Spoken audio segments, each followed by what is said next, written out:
himself heading into the weekend, but this is going to be the last deck, and this is the deck that he 3-0'd Jody Keith with last week, and that's Blue-Black Death Shadow. Edgar, do you like this deck? Is this deck good? This deck is good. It's the new aggressive creature strategy in the format, and some people believe it is just better than the other Delver options you can play. And between Death Shadow and discard spells, this deck is capable of providing a much faster clock than regular Delver decks and offer way more disruption. Right, and this is going to be kind of interesting. How do you think this is going to match up against Jarvis's modern deck that he accidentally submitted? Yeah, the downside of the Death Shadow deck is that it A, has typically less removal than a regular Delver deck, and B, does more damage naturally to itself, which is both a downside and an upside. And versus another creature strategy, it could be a little bit of a liability to deal so much damage between Street Wraith, Snuff Out, and Watery Grave. Yeah, it certainly, I mean, this matchup might be a little better. I know the modern matchup can be a little tough for Death Shadow, but that's also because that deck plays Manus Rider and 4 Reflector Mages. So without those cards in play, it might be a tiny bit easier for Brian to be able to leverage his creatures and really work them through. But it seems still a little scary. The Humans deck is an aggro deck. It does go pretty wide, and creatures can get pretty big pretty quickly. And with the amount of damage that Brian's going to deal to himself, it might not be long for Jarvis. It might not be hard for him to really turn the corner and win a game. Right. And similarly to the Miracles matchup, I think a lot of this matchup is going to come down to the cards Cavern of Souls and Aether Vial. Both of those cards are going to allow Jarvis to play through the Dazes and Force of Wills of Brian, which might be even more relevant than it was against the Miracles deck.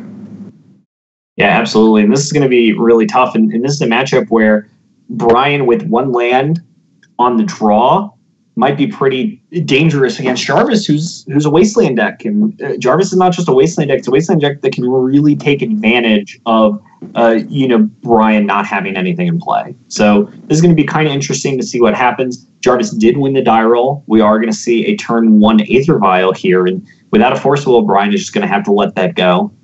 Right, and Brian was fortunate enough to win the first 3 die rolls, but this die roll might have been the most relevant one, because being able to force this Aether Vial in through the days is a pretty huge deal for Jarvis.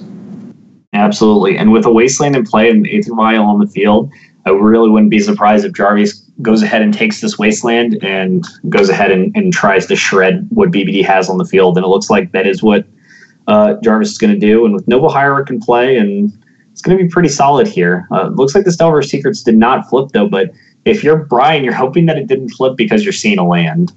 Right, but you saw another creature instead, which is pretty unfortunate. Normally, wastelanding your Delver opponent when they have a threat in play and you don't isn't the best play, but there are exceptions to that case, and having an Aether Vial ticking up is definitely one of those exceptions. Absolutely here, and we are going to see Noble Hierarch's going to go ahead, come down to the field from the Aether Vial. Aether Vial is going to tick itself up to 2 here, and Jarvis is going to find another Noble Hierarch off the top. And using Noble Hierarch into Noble Hierarch here can make this the mana difference even wider than it already is. And even though Jarvis only has a land between Vial and Noble Hierarch, it's going to feel like there's nothing to miss at all. Right, and with this Thalia's Lieutenant, Jarvis is going to be able to deploy multiple threats and go pretty wide, which is pretty difficult for the Death Shadow deck to deal with. I think I would have preferred Jarvis putting the Freebooter into play first, just in case there was a Force of Will, but Jarvis probably thought that it was unlikely that there was one, because we would have seen it on the Aether Vial, and he would have preferred to wait until draw step to see if Brian drew a removal spell of some sort or a cantrip. Absolutely, and it looks like that Jarvis decided not to use the Kite Sail Freebooter here. Brian is going to find a Marsh Flat, so I've got to be pretty happy about that one. Yeah, it's definitely timely. This is going to let Brian start to whittle away the board. He does have 2 removal spells, and then following that up with 2 Death Shadows could be difficult for Jarvis to deal with if he doesn't find a way to deal with those. But Jarvis does have an Imperial Recruiter, which using that to find Reflector Mage, which you can't do with Recruiter of the Guard, might end up being relevant this game. You see Jarvis going for the Thalia's Lieutenant here instead of the Freebooter, and perhaps that's why he decided to wait, because I think if Brian was to miss a land drop another time, he would have vialed in the Freebooter instead and then gone a little bit wider. But with Brian hitting the land drop and just passing the turn without casting a spell, he probably anticipates a removal spell and instead wants to lead with the less important threat.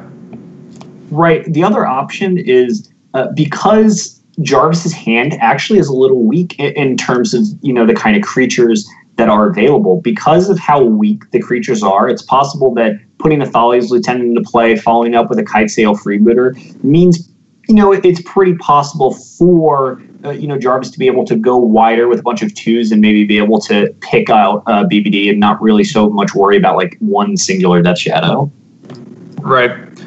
And this is where the awkward tension comes into play, because since he saw Watery Grave already, he knows that Death Shadow is in his opponent's deck, and there could be a lot of tension between dealing damage to them quickly and not dealing damage to them at all and letting them deploy larger Death Shadows. And I think Jarvis made a really good play here, where since Brian fetched up an Underground Sea to go to 15 life, instead of dealing 2 to him, enabling any fetch land to turn on a Death Shadow, he instead only dealt 1, forcing Brian to shock if he needs to play 1. Yeah, absolutely here. And this Delver is going to flip off of Stubborn Denial, which at this point is going to be pretty useless here. But I'm sure that Brian is pretty happy to have a flip Delver in play. For sure. He needs to start clocking back. I think going long, the Humans deck is favored. It's going to be able to present larger creatures, more creatures, and wider creatures. So Brian does need to get the game over with at some point. And Brian's going to be able to use this Dismember to deal with whatever threat Jarvis tutors up, which will be...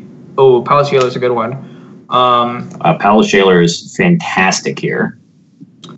Yeah, this is going to be... I think we've seen Palace Jailer be relevant in pretty much every matchup that we've seen so far. Yeah, it's a very powerful card. It's a card that the Death and Taxes deck usually plays as well, but they don't get to utilize it in quite the same way, because they have more reliance on 3-drops in their deck. But this Humans deck has less sources of natural card advantage. It doesn't have any Flicker Wisp. It doesn't have any Stoneforge Mystics. So I think the Humans deck is much more reliant on this, and it seems to be very powerful in this deck. Right, absolutely here. And we are going to see Thalia is going to force action from Brian. He is going to have to go ahead here and use this Dismember immediately. Is going to take out Thalia's Lieutenant. This Palace Jailer is going to come down, rip out this Delver of Secrets, let Jarvis be the Monarch here, and this is really going to set Brian on the back foot here. But with double Death Shadow in hand, they're getting pretty big pretty quick. They are getting pretty big, but it's going to be pretty difficult for Brian to reclaim the Monarch. Notably, this Aether Vial is basically turned off at this point, but Jarvis should draw more lands, drawing 2 cards a turn to deploy his threats. I think the only thing Jarvis is worried about right now is the possibility of a card like Berserk to really break through the forces. But outside of that, I think that it's going to be very difficult for Brian to get in any relevant damage for the rest of this game. Wow, and Mother of Runes here off the top, Kitesail Freebooter into Mother of Runes is going to kind of ensure that Jarvis is always going to have a way to kind of attack through any Death Shadow or be able to protect itself. Right, yeah, it's going to create infinite blockers. So instead of Brian attacking and forcing a block every turn in order for Jarvis to maintain the Monarch, he's going to instead be killing no creatures. And Reflector Mage is a good draw there too. Why do you think Jarvis the Kitesail there? It's possible that he's more interested in protecting his Thalia than freebootering. He might figure out that Brian just is sitting on a bunch of creatures in air instead. So it's possible that he's just kind of sitting around and hoping to gain some value off of the freebooter later in the game and be able to protect Thalia for the rest of it. All right, that makes sense. So we're going to see another Death Shadow. Imperial Recruiter is going to hit the bin. Another Death Shadow is going to go ahead and join the fray here. And this Aether Vial, as we talked about before, is kind of a dead card at this point in time. But now it looks like Jarvis is going to go shields down. Brian's missed a massive amount of land drops here. Reflector Mage is going to come down, take out probably this untapped Death Shadow, and he's just going to keep attacking here for as long as possible and try and get in for as much damage, because Brian is on a really short clock, and this time is going to be in a little bit of trouble for him. Right, and as you said, there aren't any flying creatures in this humans deck, or rather, there aren't any Mantis Riders. There are the Freebooters, but there are less flying creatures in this humans deck, which is relevant because the Death Shadow deck could turtle up a little bit on the ground and try to hold down the fort that way. But the presence of Mother of Runes actually changes that dynamic back towards the humans deck, where if Brian just sits back, Jarvis can create as big of a board presence as you want and then use the Mother of Runes to give a creature protection from black and just chip in the extra points of damage as he needs to. Absolutely, here. We are going to see Jarvis is going to take game one over Braun-Duin, and we're getting to the sideboard here. We're going to see Liliana the Last Hope. Certainly that's going to come in. We're going to see also Marsh Casualties, Toxic Deluge, Ratchet Bomb, potentially even a Diabolic Edict, then a Dark Blast. I like all of these cards against humans, just being able to shred all these small creatures. And this is one of the interesting things, right, about the humans deck, is if Jarvis skips on a Thalia's Lieutenant, all of his creatures are very easy to manage. Yeah, they are pretty small relatively. And the fact that Brian gets to bring in so many diverse removal spells is definitely going to be relevant to this game. Jarvis isn't improving nearly as much. You can see a lot of his sideboard is dedicated to more non-interactive matchups or dealing with specific hate permanents. But that's not really something you can do against the Shadow deck, especially with the Shadow deck's tendency to strip your hand with discard spells and use generic counter spells to counter whatever you're doing. It's kind of hard to target it at a specific axis. Yeah, absolutely. I think, we might see Jarvis reach for something like Palace Jailer. Palace Jailer's done nothing but prove its worth and also is pretty good, if you ever have a Mother of Runes protected or a Meddling Mage. Thalia even holds up the Death Shadow deck. And one of the interesting things is we talked about the Death Shadow deck a lot, but one of the things that really is different from the Death Shadow deck is it doesn't really play a lot of lands. If you look at its base, it's 3 Water Grave and 2 Underground Sea, and that's it. And that's a full mana source less than the average Delver deck. Right, and notably no basic lands either. It does mean that these wastelands are really potent out of Jarvis's deck. And you can see Brian boarding out even more counter magic in room for more generic counter spells and more stuff that just plays the board, opting to bring a Reanimate back in. I think he realizes that fighting on the stack is not something that you want to do against his humans deck. Both Daze and Force will have a very narrow window of effectiveness. Basically only turn 1 if there's an Aether Vial or a Cavern of Souls in play. Right. So I do like that. This is one of the few matchups where those cards are exceptionally bad. So not really too surprised, to see those kind of cards move out at all.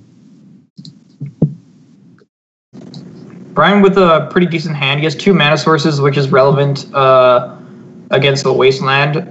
And he has 2 threats and 2 removal spells. So that's basically the ideal 6. Jarvis, on the other hand, is keeping a hand that is very reliant on Aether Vial. If Brian was to have a Daze, that might entirely seal the game on its own. But Jarvis might anticipate that it's unlikely that there are copies of Daze and Force of Will in Brian's deck afterboard, and feels comfortable keeping a hand like this in the dark afterboard. Hymn to Turok was a very good draw out of Brian's side, because not only did it flip the Delver and allow Brian to present a really relevant clock, just being able to get the raw card advantage early and slow down Jarvis's development potentially is very important. Absolutely, Karen. We did see that it kind of shredded Champion and Noble Hierarch, which are going to be pretty relevant. These are cards, especially Noble Hierarch. We've seen Noble Hierarch be almost vital to how the humans deck plays out. It needs the extra mana source and the ability to apply pressure, and that really applies both here. But with Wasteland being the only end in play and Vial being the only card, it looks like we're probably going to have to sit back and play a super safe game if you're Jarvis. Right. Jarvis really wanted that Noble Hierarch so he could present 2 threats a turn, because he's not guaranteed to draw a land. these creatures, unfortunately, facing down a Delver and a potential for a Death Shadow to come later are going to be too small and probably not disruptive enough to be relevant in this game. So Jarvis really needs to find something like either a land to develop multiple threats at the same time, or a bigger threat, or some way to get this Delver off the table, something like a Reflector Mage or a Palace Jailer. Right, and in the meantime, Brian is just going to go ahead and continually push ahead with his advantage here, and things are looking scarier and scarier for Jarvis to really do anything here. Thalia is obviously like a pretty solid card. Kitesail, Freebooter, pretty solid cards, but they're not really good against this flying threat of Delver. Multiple Kitesail Freebooters are going to be necessary in order to be relevant. Right, and this is actually a really good play on Jarvis's part. I think some people would be hesitant to play the Thalia in the face of Brian dredging Dark Blast, but even if Brian does that, it's still at the cost of a card. It still takes his draw step. But if Brian has a different 1 converted mana cost removal spell in his hand, like he does with this Dismember, the Thalia just turns that off and lets the Kitesail Freebooter take it. Right, and only 2 lands here means that Diabolic Edict is going to be stranded for the foreseeable future. Not quite at a life total where Death Shadow is playable. So we're at a point where this Wasteland plus Thalia might be able to truly keep Brian off from doing anything here, and it might actually force Brian's hand this turn. It looks like he might have to dredge this Dark Blast and take out Thalia in order to ensure the ability to cast spells in the future. Yeah, this is kind of a forced play, but Jarvis still does get to Wasteland Brian's second mana source, which will still disable the Edict, but only require him to draw 1 land after that as opposed to 2. And if Jarvis starts attacking back, he will be able to deploy a Death Shadow as well. But Jarvis might be hesitant to attack for that reason. And since he knows the Death Shadow is there, ooh, wow, that was a huge draw. A second Wasteland here off the top actually just completely colds Brian from being able to cast spells here. And this is actually kind of interesting, right? How do you feel about putting Kitesail Freebooter into play first before the double Wasteland? I think I would snap off the double Wasteland. We have 4 turns, or 3 turns rather, to draw a second land to play this Freebooter and trade with the Delver by double blocking, and just not allowing Brian to develop a Death Shadow or any other 1 CMC spell is just too important, I think. And you see Jarvis drawing the second land and allowing him to do so. Yeah, this Kitesail Freebooter is going to go ahead and take an irrelevant card out of Brian's hand, but without any lands in play and only a Delver of Secrets, things are not looking good for Brian here, and things are looking all the best for Jarvis. Yeah, that being said, ooh, wow. Jarvis has decided to, okay. He might have right-clicked, attack all, and then, oh, whoops. I mean, if he attacks for 3, putting to 11, and then gets attacked back down to 5, no, he's losing that race. So I think he needs to stay back, and he ultimately decides to do so. And it's like you said earlier, the Death Shadow deck is lighter on lands than even a regular Delver deck, so this double Wasteland play was more likely to be punishing against Brian than it would have been against a Grixis Delver deck.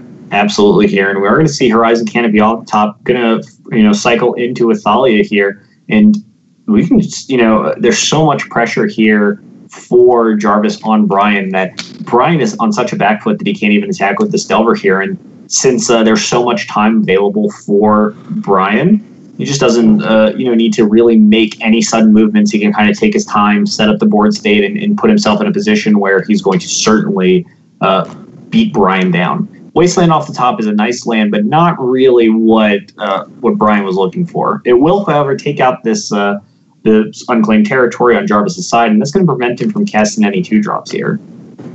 Yeah, or any 8th vials because of the Ancient Ziggurat. Jarvis has an interesting choice about whether or not to attack with the Sanctum Prelate. If Brian blocks, it opens up the Freebooters to attack on the following turn, but it also enables all the 1-mana spells that Brian could draw. If he could cast if he draws a land. So right. I think with the Thalia in hand, it's better for Jarvis not to attack because once he plays the Thalia, he will have a first strike threat to. Also, Jarvis can't cast Aether Vial because of Sanctum Prelay, which is something that we didn't mention either. Right, absolutely the case. But assuming Sanctum Prelate even wasn't in play, tagging the unclaimed territory shuts off a lot here. But we are going to find an Underground Sea off the top. Death Shadow is going to come down as a 3/3 here, and that's going to kind of stymie the offense that Jarvis has been building this entire time. And Dismember off the top is a card that he could have cast had Unclaimed Territory been irrelevant here, and since it can't be cast, it's just going to go ahead and play a pass here. Wasteland off the top here is actually really interesting because now this is starting to build towards 3 or 4 lands to be able to start casting spells from Brian's side. If Brian does manage to spike a few lands in a row, this Toxic Deluge absolutely dominates Jarvis's board. Right, and Jarvis is actually in a rough spot here because it's very difficult for him to attack through this board state because of the Death Shadow now, and he's actually 2 mana sources away from casting Dismember as well. So I think it's going to come down to Jarvis drawing a powerful 3 or 4 mana creature to put into play off this Vial, because outside of that, they're going to be staring at each other for a while, and eventually this Deluge is going to come down and completely blow the board state open. Absolutely. So we are going to see, this is really exciting here. So Jarvis Brian is going to go ahead and attack with Delver here and start putting the onus back on Jarvis. With Diabolic Edict and Dismember available and a Wasteland in Brian's hand, if Jarvis decides to block, Brian could just turn this game around immediately by utilizing all the removal spells. Yeah, but unfortunately, I think Jarvis's hand is forced. Brian is going to get back the Dismember, and then Dismember probably the other freebooter, and then continue to lock down the ground. But I don't think Jarvis can afford to take 3 damage. He's just losing that race on multiple fronts. Right. Another interesting note here is that I do believe that we still have a Dark Blast in the graveyard. And now with this other mana added, Dismember it off the Sanctum Prelate into Dredge Dark Blast and to kill Thalia might be very reasonable play here. Yeah, that's a good point. I think Brian's actually in a pretty good position right now, actually. Yeah, this game turned around. Or rather, the Dark Blast is turned off by the Sanctum Prelate as well. Well, I was saying Dismember the Prelate. Oh, I see. So during the end step, Dismember Prelate, Dredge Dark Blast the Thalia, attack for 7, Yeah, that's a good play. Yeah, I think here this is now getting pretty scary for Jarvis here, and Jarvis is going to have to use this Thalia as a blocker for sure.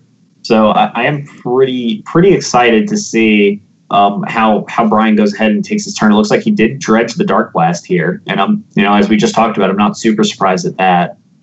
Yeah, it's crazy how much the Death Shadow did to impact the board. It completely invalidated Jarvis's attacks for just long enough that Brian was able to draw some mana sources and destroy Jarvis's creatures just as a quick domino effect almost with the Kitesail freebooters.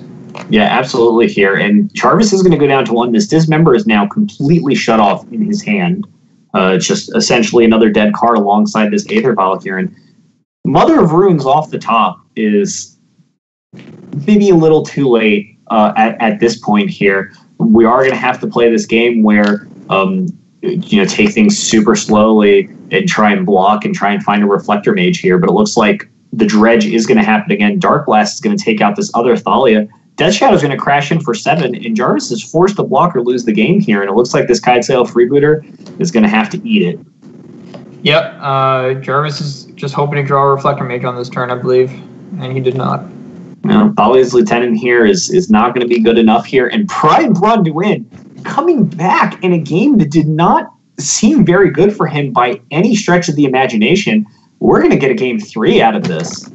Yeah, that really showcased the power of the card Death Shadow. That's a board state where I think a Grixis Delver deck wouldn't have been able to come back from. It just wouldn't have this rock solid defense offense like clamp that the Death Shadow card provided, and it was just drawing the 1 mana source bought Brian 3 or 4 extra turns that he needed to draw an extra mana source and some removal spells to deal with Jarvis's offenses.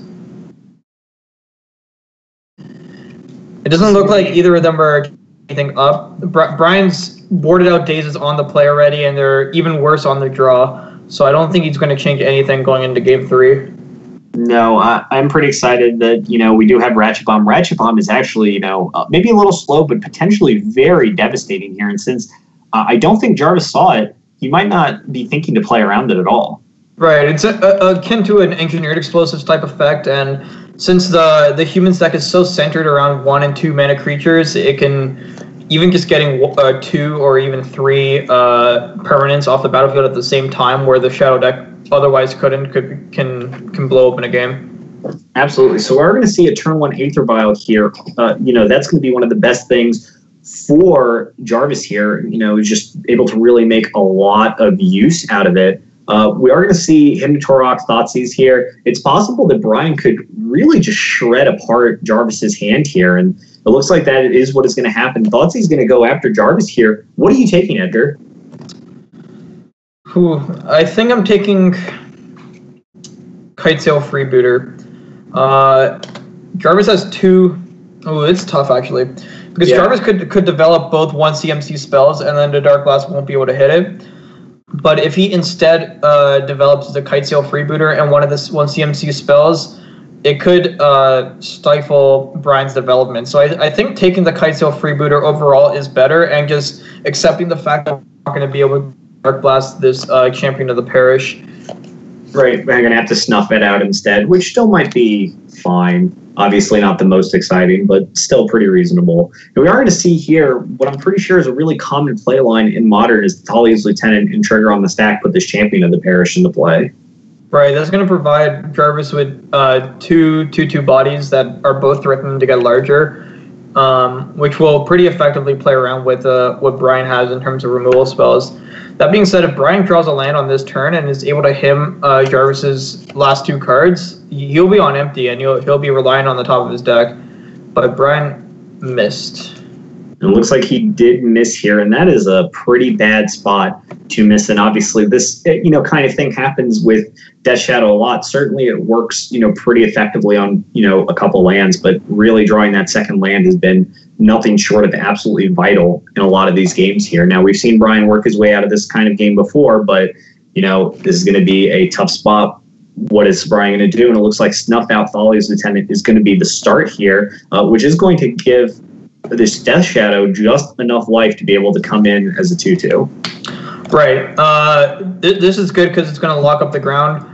I think that it's unfortunate, but Brian's dreams of casting Hypnotorok this game are basically over, and he needs to just rely on these removal spells plus the Death Shadow to take over.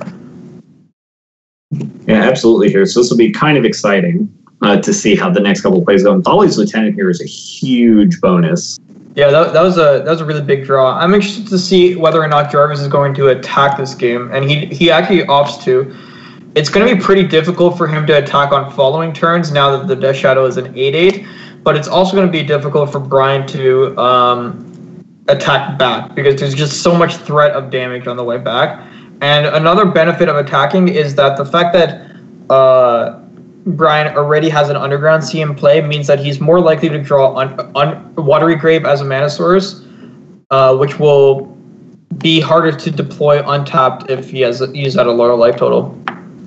Absolutely. Weird. Another skip on a land here is a pretty scary place to be. This Dismember here not looking very strong. Dark Blast seems okay, but this Dismember is looking pretty bad at the moment here. And I think this Imperial Recruiter might be going to get a Reflector Mage. Oh, yeah, and the third land is...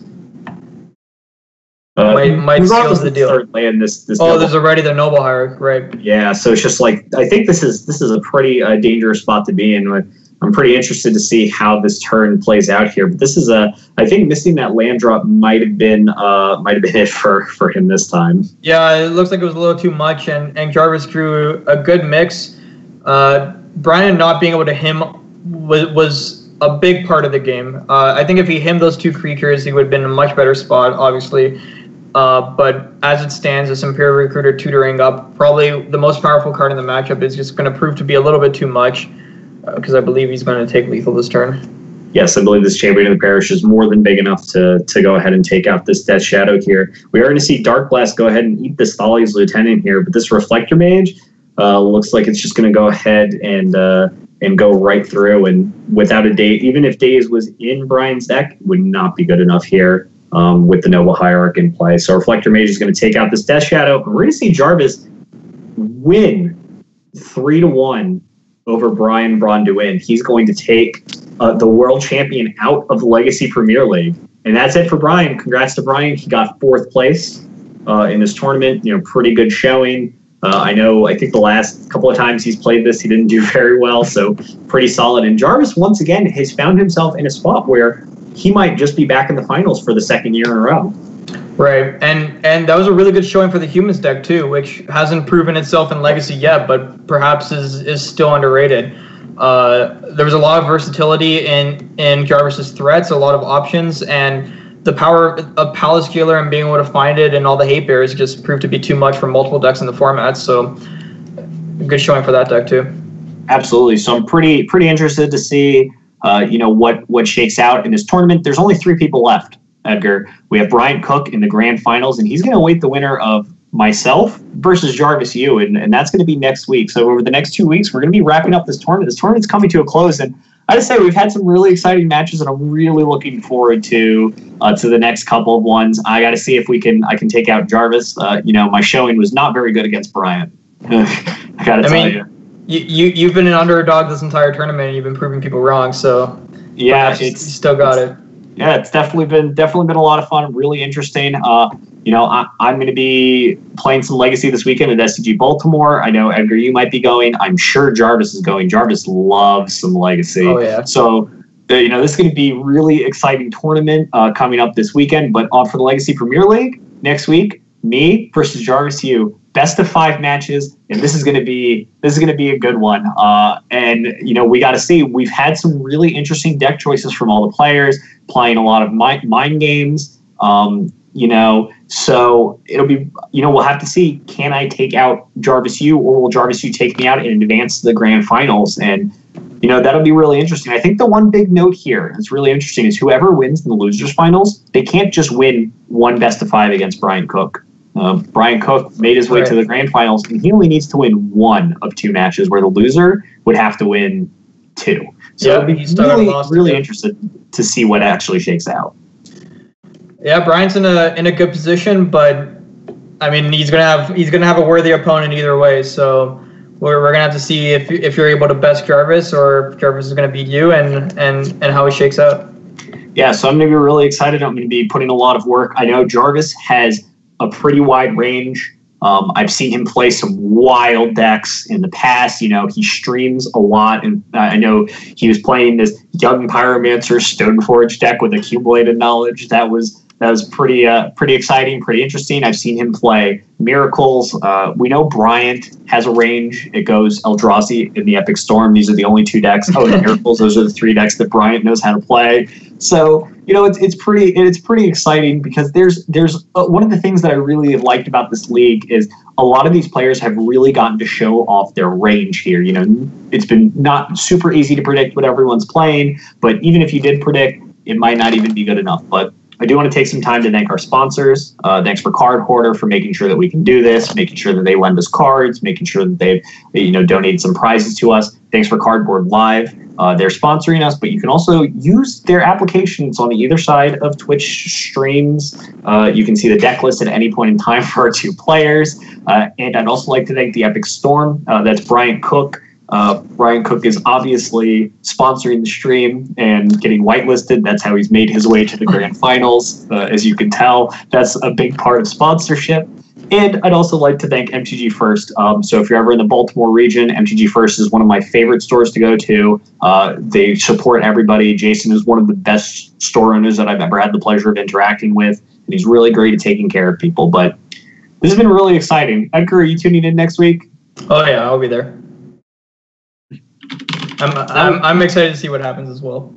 Yeah, I'm can't wait. I know Jarvis is a great competitor. He's shown us some really great plays. He's shown us some really solid decks and some great range, and I'm pretty excited to see what he brings against me next week. and I hope that maybe I can pull it out. But even if I don't, I feel pretty good about where I spot in this tournament. Third place is nothing to scoff at. I mean, you just saw the bracket. There are some solid players in this tournament. Oh yeah, a lot of ringers, a lot of legacy Grand Prix champions, and it's every match is two people toughing it out, two worthy opponents. So it's a good tournament for sure. Yeah, so it'll be really exciting, but I think that's going to wrap it up from us. I don't know if we have any commercials or anything to run, but we do want to thank everyone for joining us this week. Make sure you tune in next week, Wednesday, 5 p.m. Eastern, to see the thrilling conclusion of the losers bracket between myself and Jarvis Hill. And thanks for having me. And thanks again for Edgar for joining.